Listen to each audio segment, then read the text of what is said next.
Elsie Jensen here. Today we are going to make a sourdough discard cranberry orange scone with a lovely orange glaze and then a spicy Italian panini or grilled cheese. So we're going to start out with our scones so we can get those in the oven. We're going to measure in 3 cups of flour, all-purpose flour. Let's get this. 1,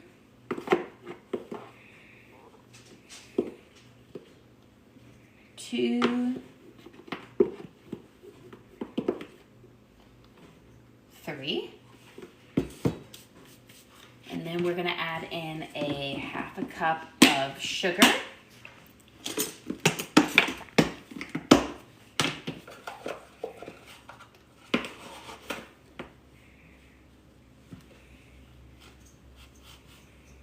And then 1½ teaspoons of baking powder and 1½ teaspoon of baking soda.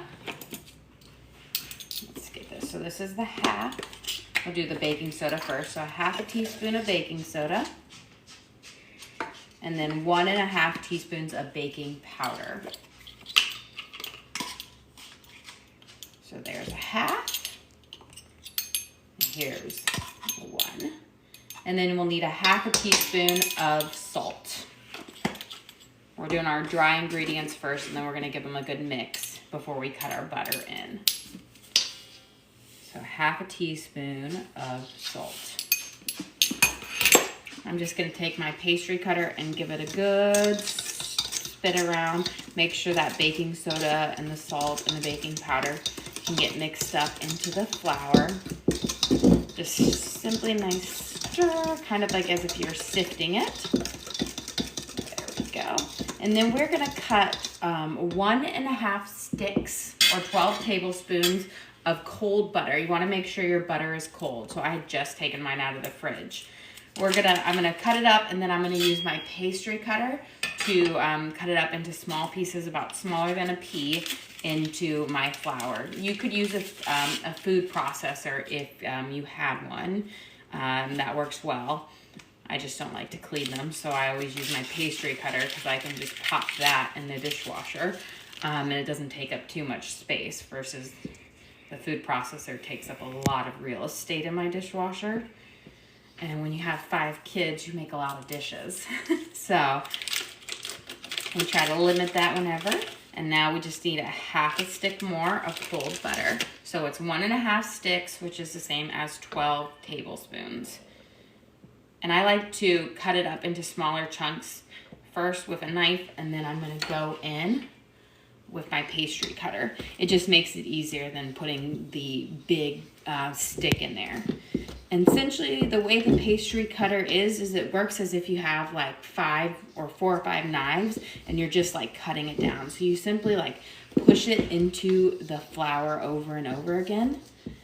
And it just cuts up the butter real small into the flour. And this will give you those nice flaky crumbly layers in our scone that you like. Same thing as if you're making a pie crust or a biscuit.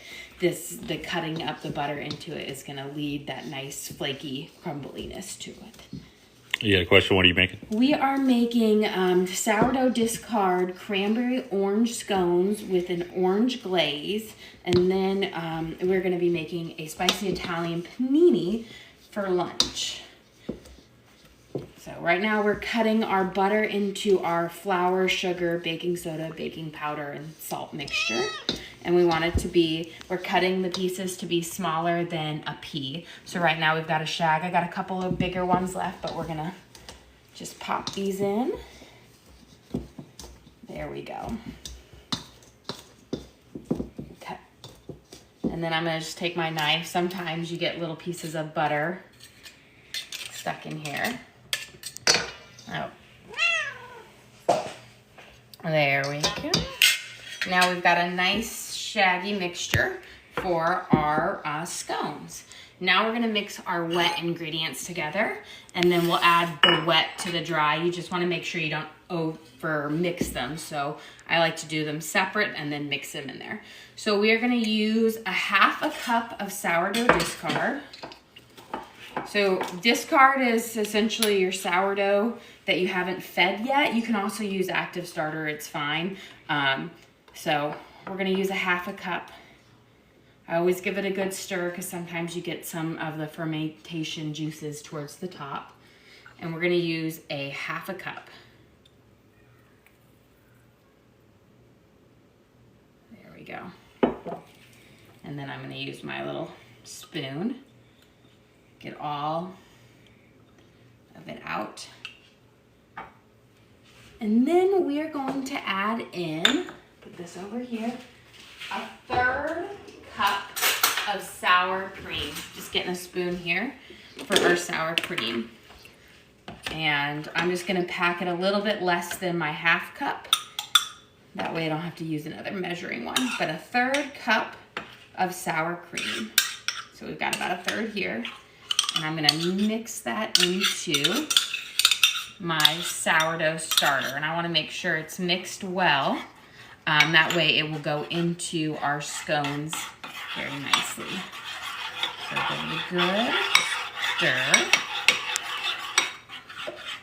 And then I'm going to squeeze in the juice of this is like a cutie, so like a 1/2 of an orange or a tangerine or a cutie in here. You want about a tablespoon of liquid, of juice. So I've got my little juicer here. We're gonna just cut it in half. And I'm gonna use, since this is a small one, I'm gonna use all of it. And this is just gonna give it a nice light orange flavor to it. We're also gonna put in some zest. Whoops, drop that in there. Then we're gonna use the juice from this as well. I like to use like tangerines or cuties, because I think they're sweeter, and we always have them. We don't always have our like oranges on hand because we don't really eat oranges all that much. But whoop, slippery. But these guys we eat. And then I'm gonna zest off the some orange zest into. This is gonna give it a really nice flavor into our scone. That gives it a little bit more of an orangey flavor than the juice, because the juice is pretty mild, but the orange zest will give you a really good flavor. So we're gonna zest off one of these until you have about, I wanna say, like a 1/2 tablespoon of zest. So it's gonna be about 1 whole of these small ones, or 1/2 of an orange if you're using an actual orange. There we go. And then we're gonna give this a good stir.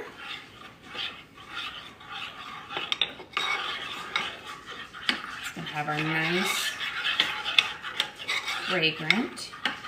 And then before we add in our wet mixture, we're gonna put in about a handful of cranberries.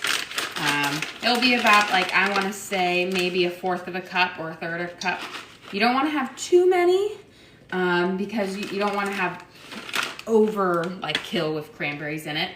And then I'm gonna give it a quick mix with my hand, kind of mix those up.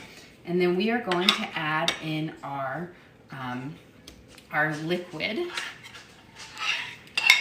to it.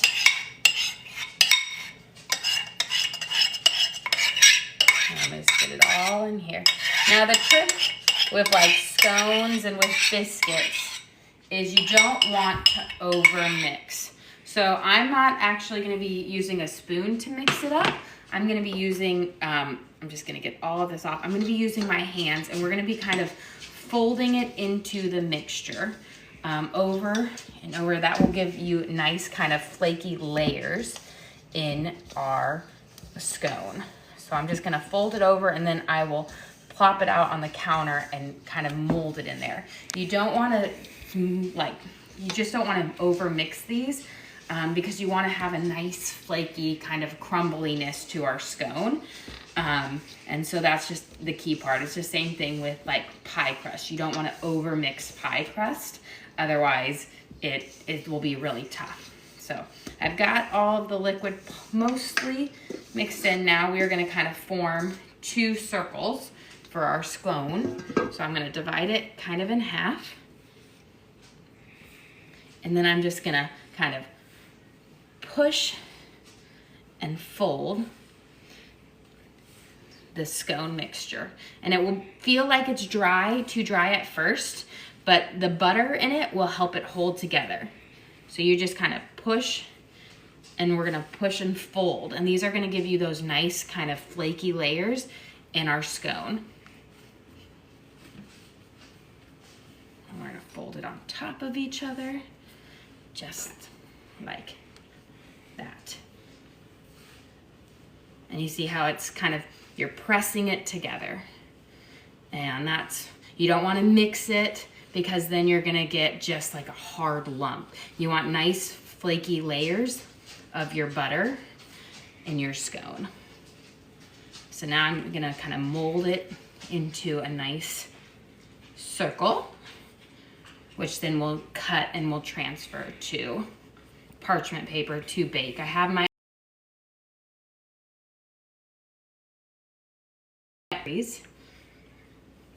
there we go. So I think we've got about our first one. You want to make sure it's about all even. And now I'm going to just pull up my sleeve a little. We're going to need this guy as well. So we're just going to push into each other until the dough starts coming together. I like to make my scones a little bit smaller, so we're going to cut each of these into 8.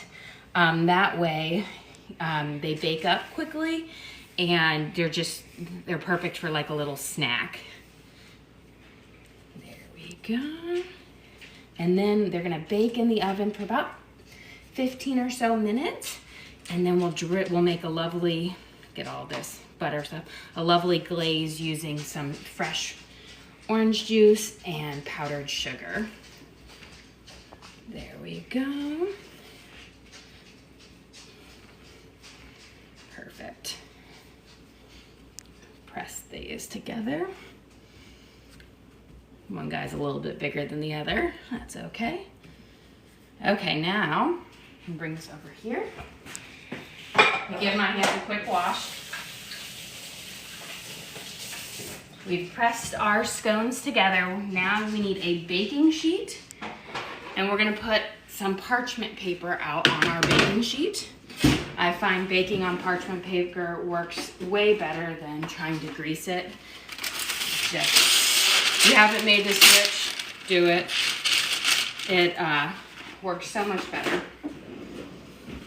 Okay, and then what I'm gonna do, get this out of the way, is I'm gonna transfer each circle on here, and then I'll cut it on there. So I'm just gonna get a spatula that I can kind of go underneath. You could also always mold it onto your parchment paper if you wanted to, and then just transfer your parchment paper. But I find this works well as well. So we got one, and we'll put the other one right over there. Oh, we want to get all of that in there. Give it a good push down.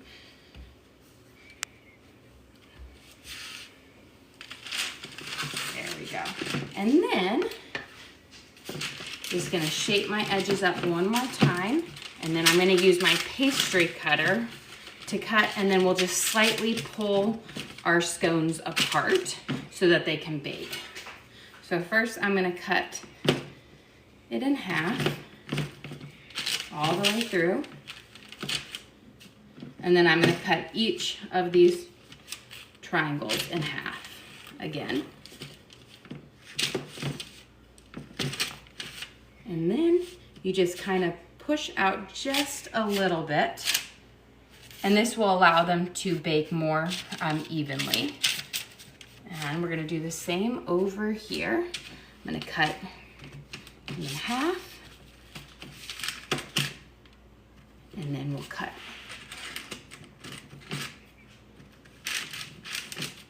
Got right through cranberry on that one. There we go.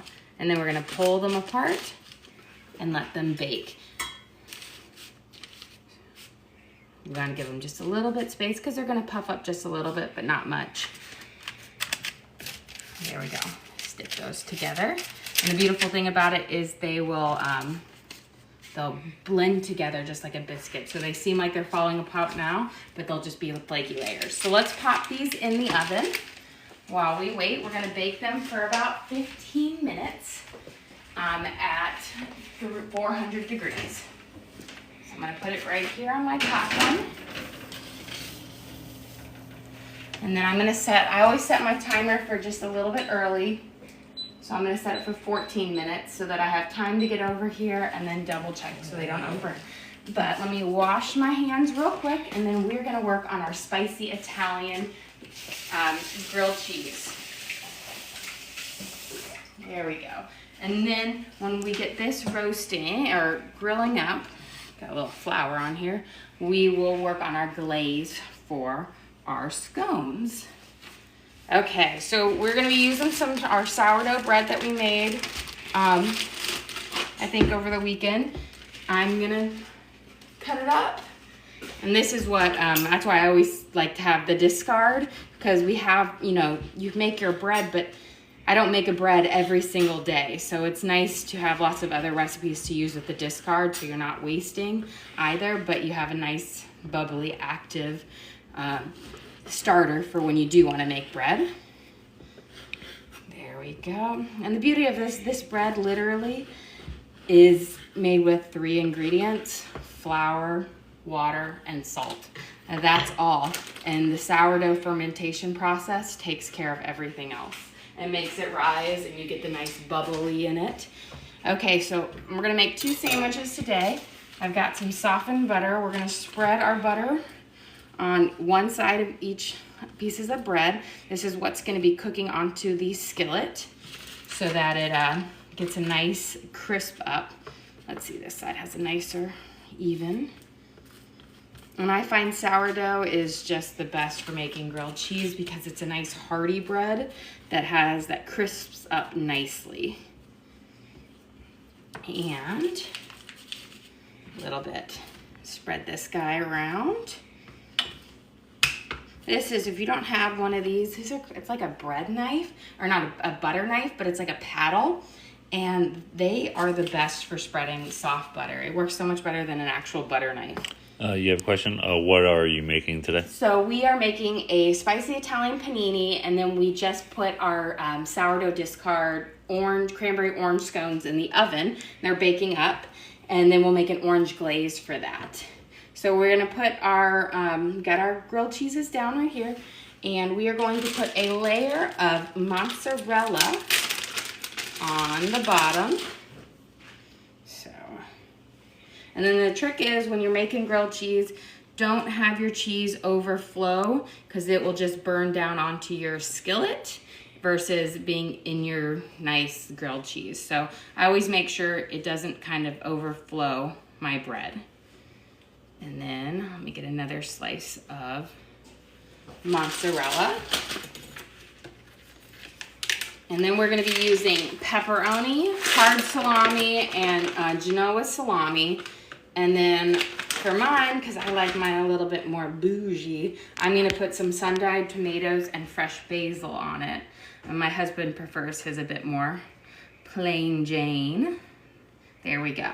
So now we're gonna build up kind of our spicy, or like our meat layer. We're not gonna overload it with meat because if you overload it with meat, then the cheese won't melt nicely. You just got a comment, new user, loving the recipes. Oh, if you just want to describe that, we have the videos posted. And yep, we do have the videos on our page.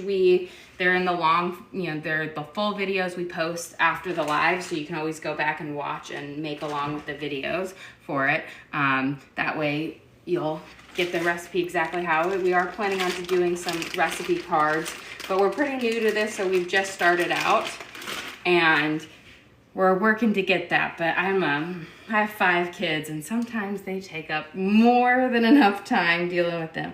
We're gonna put a thin layer of pepperoni on, and then there we go. Nice I'm gonna put less on mine because I am not a super huge pepperoni fan, but I find it is nice in the sandwich because it gives a little bit of a kick to it. And then we're gonna add some hard salami. So Genoa salami and hard salami taste very similar to each other, but hard salami has a bit more season to it. It has a little bit more of a kick and flavor. So we'll put that, and then I'm just gonna do that. And then for mine, I'm gonna add some sun-dried tomatoes. If I can get it open, I'm gonna have to use my little hat. So whenever I have a jar I can't get open, I just take a butter knife and I stick it in my edge. And then if you stick it, you should be able to pop it and put an air bubble in, and then it should open up really easy. And we're gonna put some sun-dried tomatoes. I love sun-dried tomatoes on our panini as well. Do one more. And then I'm gonna put some fresh basil as well, which I have over here.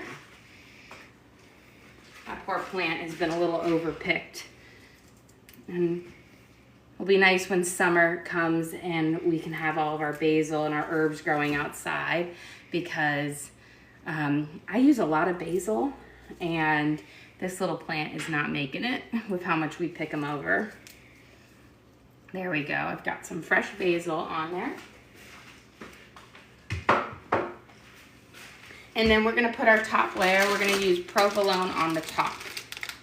So kind of switch it up, mozzarella on the bottom and provolone on the top. They're both kind of very mild cheeses that really kind of take on the flavor of whatever your sandwich is. Put those in and cover this guy up.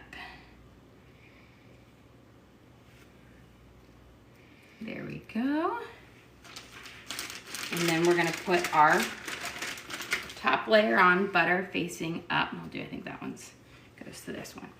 And now I'm gonna turn on my skillet to about a 6, and I'm gonna wait. I'll be able to hear when it's starting to sizzle, but we do a double flip on it anyways. And then we're gonna get over to making our glaze.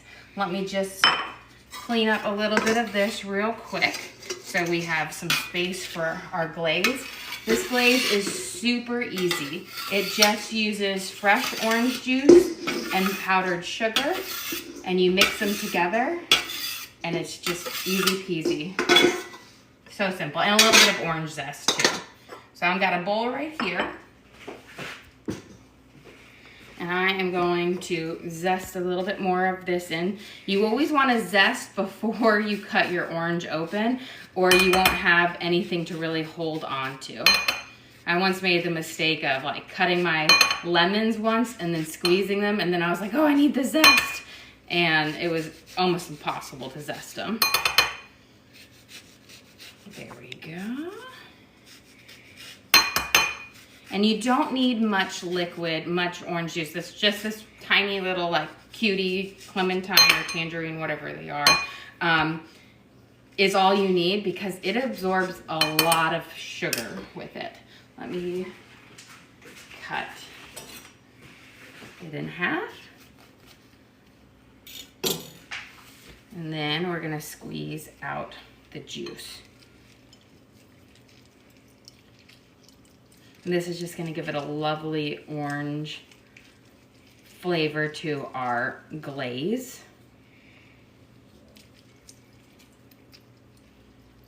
There we go.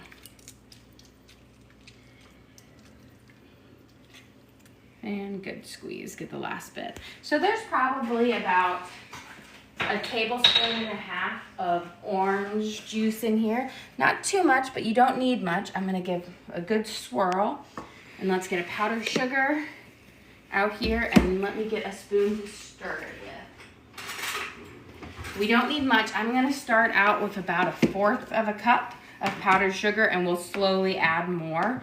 And till we get to the right consistency. But again, it's going to, that little amount of liquid is going to absorb a lot more than you think it is. Powdered sugar pretty much dissolves fairly quickly. So we'll add more. Add about another 1/4 of a cup at a time. And essentially you're gonna mix it until you've kind of got a little white opaqueness to your glaze and it has a good drip. You don't want the viscosity to be too runny. There we go. You want it to be a nice sticky one. So to me, this is a bit too runny, so I'm gonna add a bit more powdered sugar. You come out to about using almost a cup of powdered sugar with the things, but I like to add it in slowly because it's much easier to add than it is to take out, in the sense of it's easier to add this than add more liquid. There we go. And you see how we're getting a more of an opaque whiteness to the glaze. Beautiful. And it's got it's a lot thicker now. So we've got, I think maybe a little bit more. I want it to kind of have a slow run to it so that it still clings nicely to the scones. So we add a little bit more in. I can, starting to hear our grilled cheese sizzle there. There we go. I think this has got the nice run that I want. So it's a bit thicker, not super fast run, but it has a little tug on it when you try to stir it. So we've got our orange glaze up, and let's get our spatula out and get ready to flip these guys. Now I'm gonna do a double flip in the sense that I flip it the first time. Mainly it's not going to be for the golden color, so don't freak out and be like, oh my gosh, they're not done yet. I like to heat up both sides of the bread, and then my final flip on each side is to get that nice golden crust. But I find that the cheese, if you try to just melt it all through on one side, the cheese and the meat won't get warmed up. And so that's why we do the multiple flips, so that it has a chance to warm up on both sides. Okay, so let's do our first flip where we've got the butter melted and the bread warmed up, but we are not ready. It's not toasted to where we want it to be. It just has a very mild toasting on it. Oh, let's get this piece of basil. We'll tuck it back in here. And then I'm gonna turn down my skillet to about a 5. And we're gonna heat it there. While we are waiting for the scones to finish, and this, I'm going to feed my sourdough starter so that I can make a loaf of bread later tonight. So when I'm creating a starter, I'm a lot more exact, where I use my scale out and I measure the exact measurements when I'm baking bread.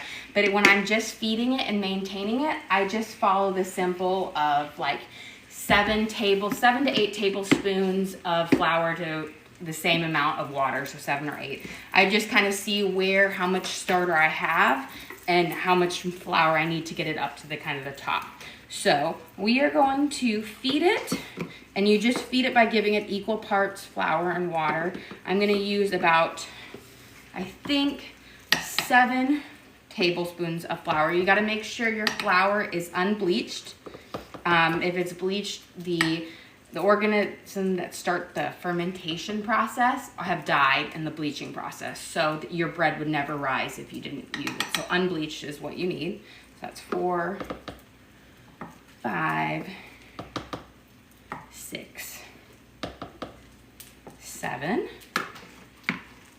And then I hear a good sizzle over here, so we might go on to our flipping for our next side. And then this last flip is for the toasting up and getting the nice color. So I will cook each side twice. So this will go back down on the heat one more time, but now this is for getting the nice golden color. And now we added 7 tablespoons of unbleached flour in here. It doesn't have to be bread flour, it can be all-purpose flour. And we're gonna add 7 tablespoons of water. But before we add our water, Our scones are beeping, so let's see if they are ready to come out. The nice thing is these do not take long to cook. Let's get our beautiful. Oh, perfect. They've got a nice golden browning around the edges, and they have puffed up nicely. Beautiful. But you can see they've got the brown edging on it. That's when we know that they're ready.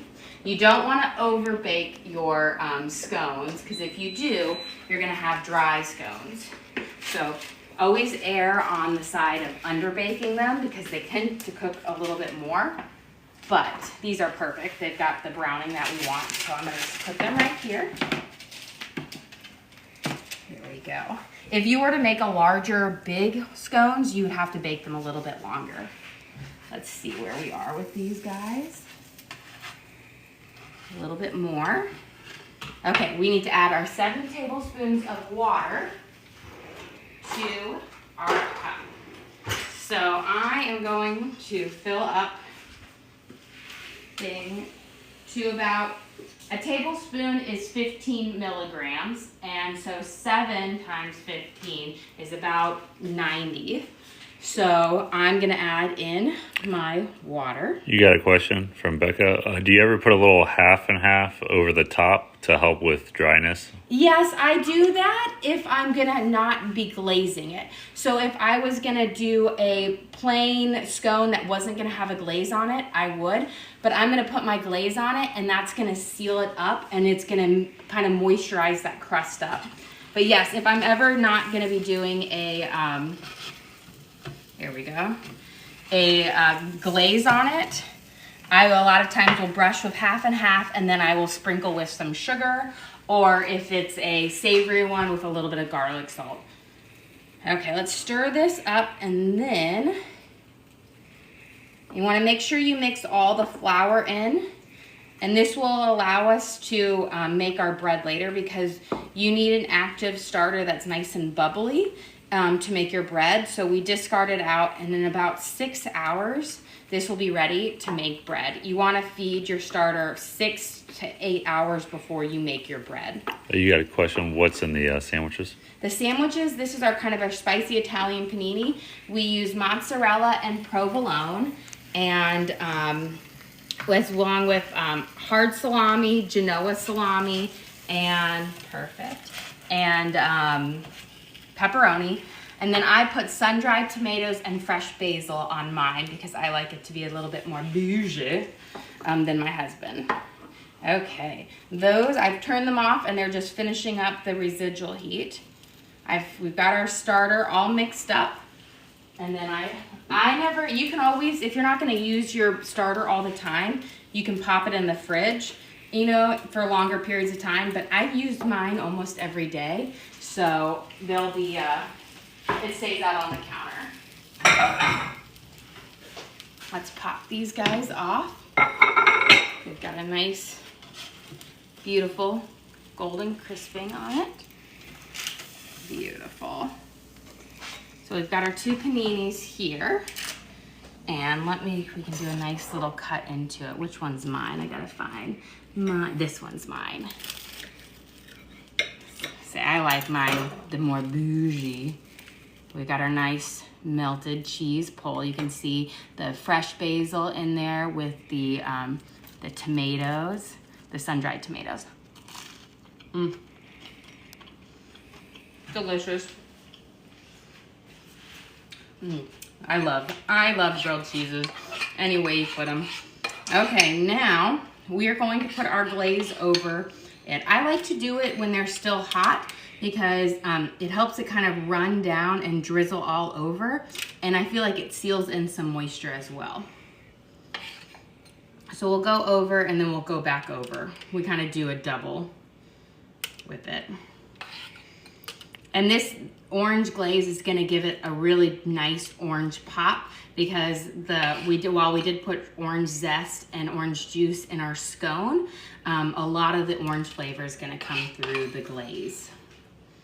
It's the same, like I think last week we did lemon scones.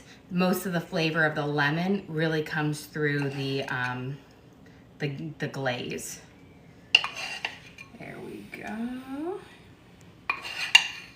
And I don't put a huge amount of glaze on mine.